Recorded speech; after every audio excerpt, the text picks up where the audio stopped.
Então galera, beleza? Aqui é o tutor Gustavo. Vou gravar esse videozinho aqui para mostrar para vocês melhor como se mexe, como se trabalha com o programinha de simulação do potencial de ação, tá? Que a gente tem ali no ambiente. Então essa atividade extra é interessante, vale até meio ponto na média, então para quem está precisando de nota é bom ficar ligado aí. Então aqui no ambiente vocês têm um documento com um tutorial e os exercícios que vocês devem responder para fazer essa atividade aí, né, do simulador. E abaixo um link do site do professor Benzanilla, que é esse aqui, com o programa de simulação. Então, o que vocês têm que fazer? Basicamente aqui vocês têm uma série de variáveis aqui no canto superior direito, que vocês podem trabalhar e modificar e ver a resposta disso num gráfico, tá? Aqui para vocês o que vai interessar? Vocês não vão mexer nos parâmetros do axônio, tá? Pelo menos não em princípio, não para responder os exercícios. Depois, por curiosidade, vocês podem mexer, brincar com isso, aumenta a temperatura, ver o que isso interfere no potencial de ação, diminui a temperatura, tá? Mas para o exercício vocês não vão precisar. Também não vão precisar mexer nas concentrações dos íons, tá? Sódio, potássio, dentro e fora da célula. O que vocês vão trabalhar bastante é com essa janela aqui do estímulo, dos pulsos, tá? E a janela do gráfico, do Membrane AP. Membrane AP é o gráfico, então, o que é interessante? Aqui você pode ter as variáveis que vão estar sendo mostradas lá no gráfico, tá? Então vamos zerar tudo primeiro para ver o que acontece. Deixar tudo desmarcado aqui, depois vocês vão ter que marcar, mas vamos deixar tudo desmarcado a princípio.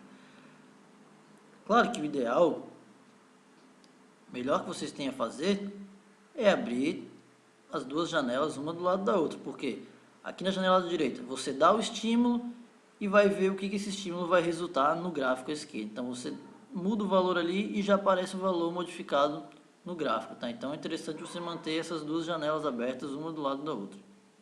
Então a janela da esquerda, ela está te mostrando o gráfico ali, está te mostrando, exemplificando o potencial de ação, tá? O que acontece, as fases que acontecem durante o potencial de ação, a propagação desse potencial, né? Então a gente vê aqui, ó, a inversão da polaridade no interior da célula, né? E o programa vem mostrando para vocês esses valores. Essa janela do pulso vai abrir com a amplitude do pulso 1 em 10, a duração desse pulso em 0,25 e assim vai, tá? O que vocês vão ter que mudar?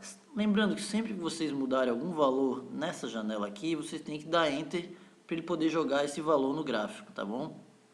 Então é o seguinte, aqui vamos zerar tudo, ó. Digamos que essa célula não está recebendo estímulo nenhum. Não recebe estímulo nenhum. O que acontece com o gráfico? O que acontece com essa célula? O gráfico mostra que a célula está em repouso.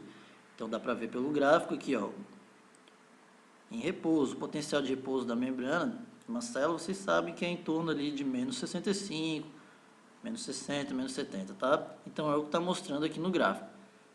Agora vamos mudar o valor do estímulo. Vamos dar um estímulo nessa célula e ver o que acontece. Então eu mudo ali para pulse 1, coloco um estímulo de 10, que é o que já vem no programa, e dou Enter. O que acontece? Esse estímulo que a célula recebeu, ele foi forte o suficiente para ultrapassar o limiar. Ultrapassando o limiar, gerou o potencial de ação. E é isso que está mostrando ali no gráfico. Potencial de ação. Então, nós temos as fases do potencial de ação. Vocês estão lembrados? Despolarização, que é quando inverte a polaridade no interior da célula, ela era negativo, passa a ficar positivo. E depois da despolarização temos a repolarização, que é quando o interior da célula volta a ficar negativo. Ao final dessa repolarização, a célula acaba ficando mais negativo do que o valor que ela tinha antes de repouso.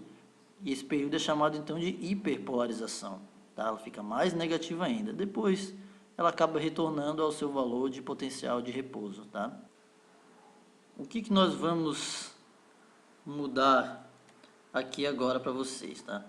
Então a gente pode mudar as variáveis que vão aparecer ali no gráfico, tá? Então, como o exercício pede para vocês, a gente quer ver a condutância do potássio e a condutância do sódio. Então, lembrando aqui pela cor, a condutância do potássio vai ser mostrada em azul e a do sódio vai ser mostrada em verde. Abrindo de novo a nossa janela, o que isso vai acontecer? Então, a gente tem aqui em pretinho o potencial de ação acontecendo, em verde a condutância do sódio, em azul a condutância do potássio. Então vocês vão ter que explicar o que acontece com a condutância desses íons ao longo da propagação de um potencial de ação, coisa que vocês já sabem, porque já fizeram exercício sobre isso e já caiu na prova.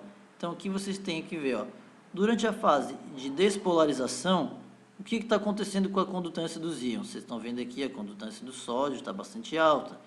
Então, vocês vão ter que saber quem é responsável pela fase de despolarização, o que acontece ao longo dessa fase e o que acontece depois na fase de repolarização. Tá? Então, nada além disso.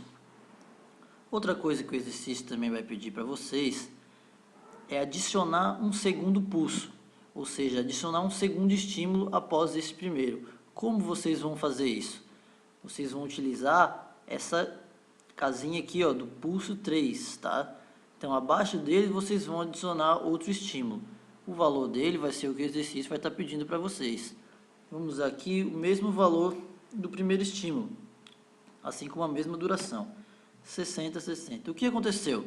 A gente tem aqui, ó, durante o tempo 0,25 milissegundos ali, você deu o primeiro estímulo de 60, que é aquele pulso número 1 ali, gerou o potencial de ação. 6,5 milissegundos depois, que é a duração entre um pulso e outro, então, ó, a duração entre um pulso e outro, o tempo, vocês vão colocar nessa casa aqui, ó, lá embaixo do pulso 2, tá? Que significa o intervalo que tu vai ter entre o término do pulso 1 e o início do pulso 2 aqui, que vai ser aqui dado abaixo do 3, tá? Então, o que aconteceu aqui no gráfico? Você deu o primeiro estímulo, gerou o potencial de ação. 6,5 milissegundos depois, você deu um segundo estímulo, também de 60. E o que aconteceu com o gráfico? Não gerou um potencial de ação. Por que isso? Vocês vão ter que explicar. E isso vocês vão explicar baseado no conhecimento de vocês de período refratário absoluto, período refratário relativo. Estão lembrados disso?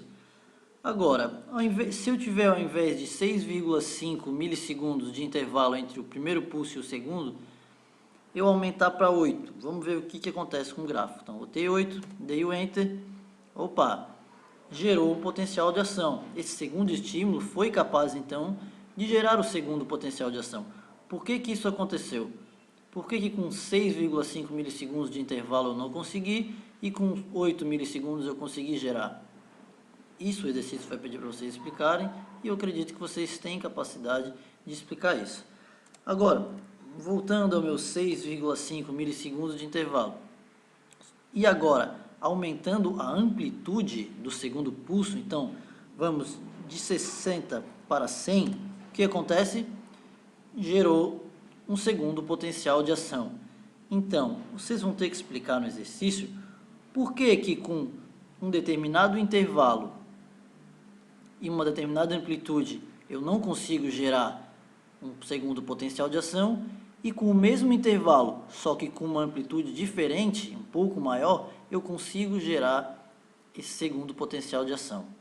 Beleza? Então é isso que vocês vão ter que explicar ao longo desses questionários aí, assim como o que acontece com a condutância dos íons. Tranquilo, galera? Eu acho que vale a pena vocês investirem um pouco de tempo nesse exercício. Afinal de contas, tem bastante gente aí precisando de nota e vale até meio ponto na média. Além de vocês aprenderem mais, colocarem um pouco mais em prática tudo isso que vocês leram e viram até agora. Beleza? Um abraço e qualquer dúvida, postem lá no ambiente.